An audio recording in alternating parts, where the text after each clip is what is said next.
ka dështuar të mbohet seonca ndaj 21 të akuzuarve për masakrën e Reçokut.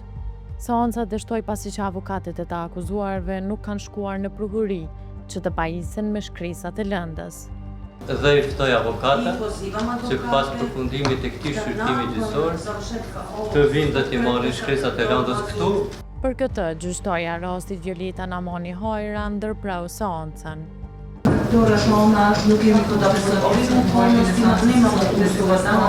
që në koordinim me ju avokatë nderuar, mundi me koordinuar një datë tashme, nëse keni mundësi brenda letëve me një shkresat e lëndës që koordinohet seonca më tashme. Jere vlerësojmë koordinim që të vijë. Prokuria Speciale e Republikës së Kosovës më 30 dhjetor 2025 ka ngritur aktakuzë ndaj 21 serbëve për sulmin në masakrën e Reçokut. Atë ditë morën jetën e të paktën 42 banorëve të paarmatosur në fshatin Reçak, komuna e Shtimes. Pas 27 vitesh, Prokuria Speciale e Kosovës ngriti aktakuzë në mungesë ndaj 21 personave të dyshuar si përgjegjës për këtë masakër. Komandant ushtarak, zyrtar policor dhe inspektor, të cilët sipas prokurisë vepruan në bashkëkryer gjatë operacionit të dhunshëm në Reçak.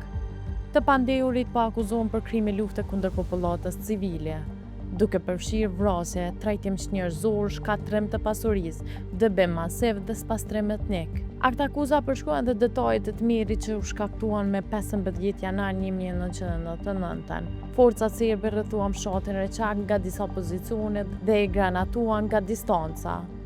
Ata hynë në fshat, kontrolluan shtëpi për shtëpi dhe ndan burrat nga gratë dhe fëmijët. Detyruan civilët e pambrojtur të largohen dhe me pas ekzekutuan burrat e ndaluar me armë zjarri.